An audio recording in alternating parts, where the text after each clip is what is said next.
we are with one of the greatest shoe collectors. I'm a shoe nini. Yeah, shoe collector. That's a good term. In the Kibera. Yeah. And we're going to talk about mostly your challenges and who you are. Yeah. So just start by telling us your name. My name is Joseph. Official name is Joseph Ouma, but the name which is used mostly is Kajoseh. Kajoseh Empire. Born and raised in Kibera. This is my hometown. I've studied at Ayani Primary. Now here I am. Yeah. Did you ever go to high school and university? Yeah, I went to high school.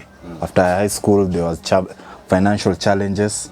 I had to make decision between me and my sister, so I decided my sister can go to school. Then you can stay at home. Yeah, I can manage myself. I can manage but then myself. Your English is still more good. You don't even seem like you just high school. Self-taught. Yeah. What motivated you to start like a shoe collection shop like this?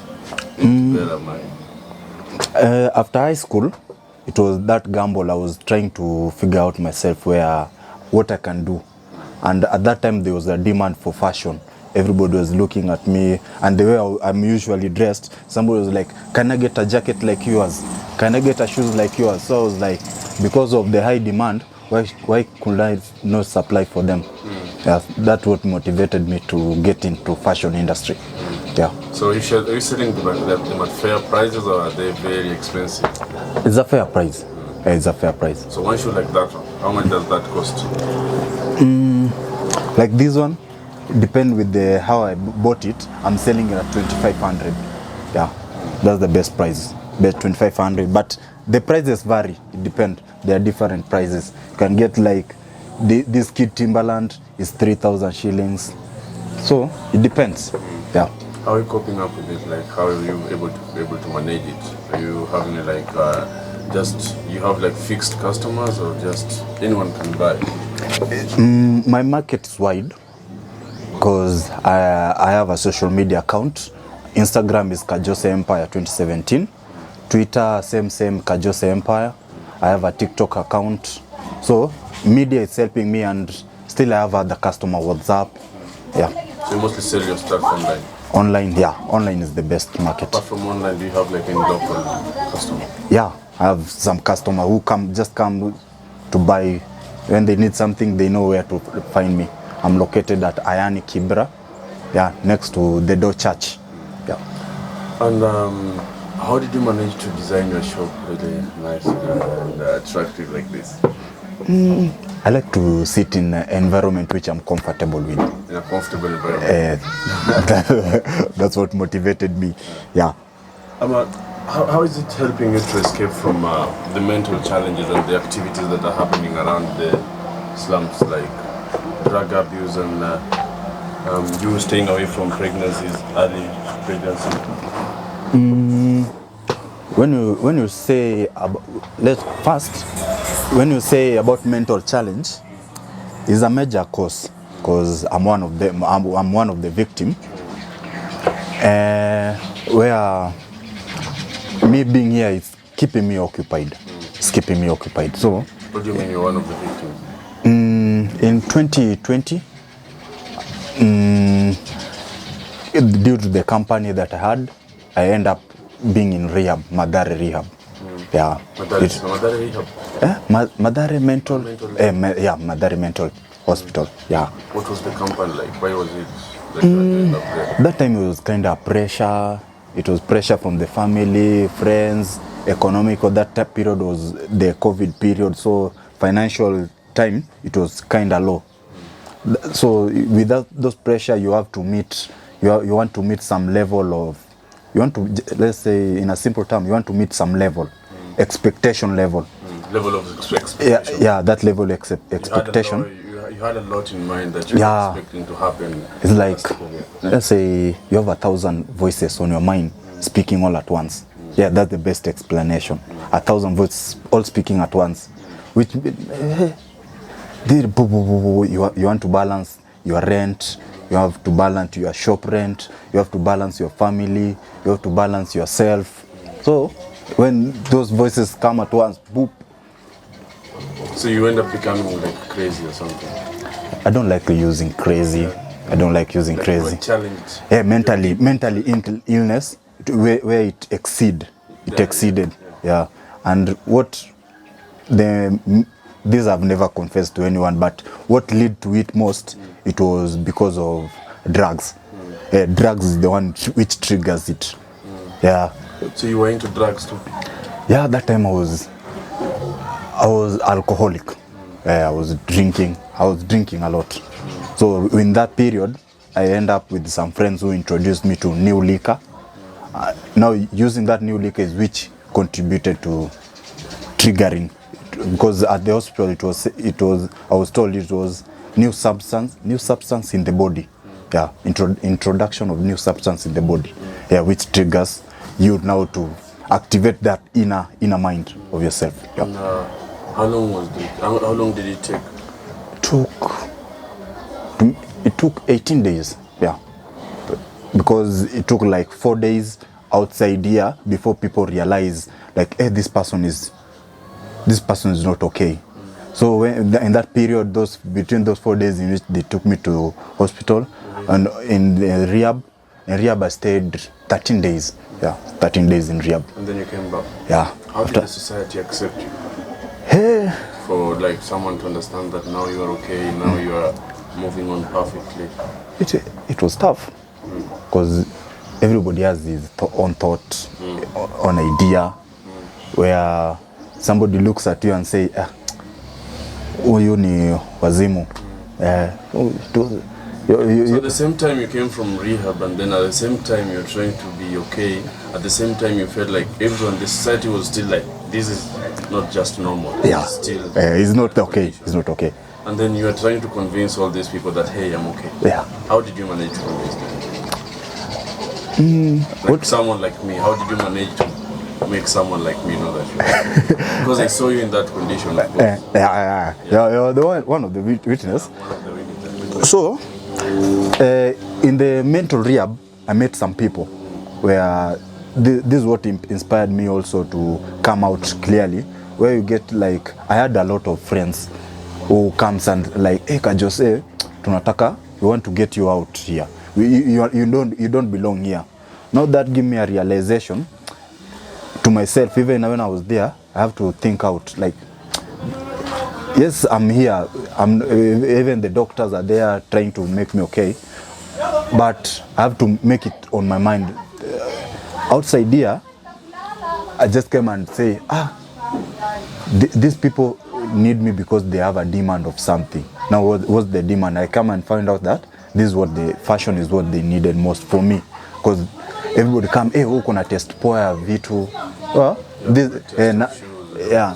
So I had to use this as my advantage, where I have to provide. Now, in that provision, and I got to talk to people. So even talking to people, it relieved a little bit. Yeah. So what you're trying to say is like fashion and selling these good-looking clothes and shoes made you like challenge these people and let them know that now you are okay and now you're back to business. Yeah. How are you able to manage your business this way? How are you able to stand with the bills? Is it bringing in more income or something? God's grace, and just kujipanga. You have to balance yourself. That's what I come to realize. You have to balance yourself out, because I only got me, so there's nobody coming for help. I have to be wise. I have to wise up. What do you think about most youths out there who are just in your age or at my age or something? What do you think about people who are like all these youths who don't have like, they're at your age but they don't have anything to do. They don't have a shop like this. They don't have any kind of business they're doing. They're just sitting around. I think that the main cause of which lead, because at the moment we have some patients I'm looking at. I have like 3 patients who are mentally challenged at the moment.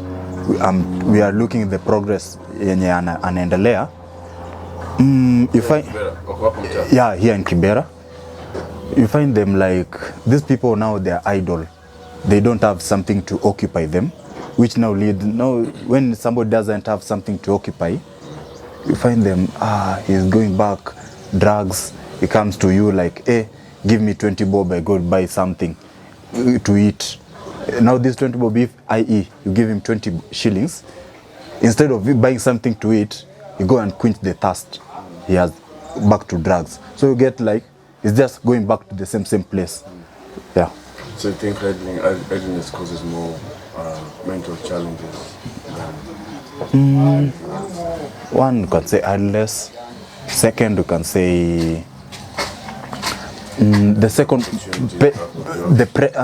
the unemployment pressure, because as most we find that people who are mentally challenged are our men in society, where men mostly, where they have to meet some target. Nikama, is like they have been given, you have to reach here. Like, i.e. I'm 25 years, I'm expected to have a job, I'm expected to have a work, I'm expected to have a family, i.e. So you get these people want to meet this target, but mentally they are not even prepared. So you get that brings explosion. So you are pressured by the, is it a pressure from the family or from local friends? It's both internal and external. Yeah. So for you, how do people look at you? Like, what do people expect of you now? Because you are Kajoseh, now you're part of the society. Are you under pressure of something? Is there something that you have to accomplish to make someone look after you, or to make that continuation of someone believing in you? Yeah, there's that pressure. I.e., let's say, at the moment, I have to pay my bills. The economy now is kind of drastically going down. You see the dollar rising, even the buying of the product is getting higher. See, like, i.e. the dollar now is 122. For you to import something from outside, you have to pay a little bit higher than the previous time. So it's a little bit challenging, where you have to balance yourself. Buying a product, you have to sell it at a reasonable price for it to go, because find you will buy a pair like this at 1,000 shillings. At past you are buying at 500, 700. Now you get the profit. I can sell it at 1,500, where that means if I bought it at 1,000, I'm getting a 500. But previously, if I could have bought it at 700, that means I'm making 800. It's a little bit fair. I can balance myself. Now it's a little bit tight. It's a bit tight. What keeps you moving? I got my family to. I have to buy my mama house. So you're struggling to. You're saving to buy her house.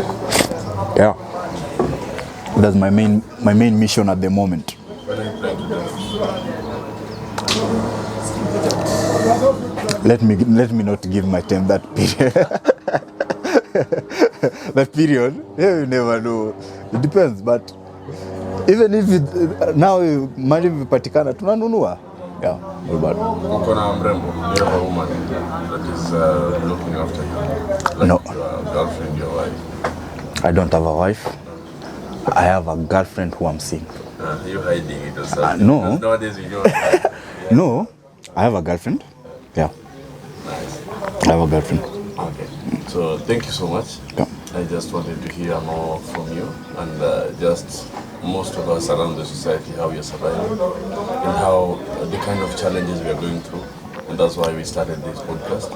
And I think I want to thank you so much for being a part of it. Thank you. And thank you so much for hosting me at your place too. It's You're welcome. Really nice. Like, You're welcome.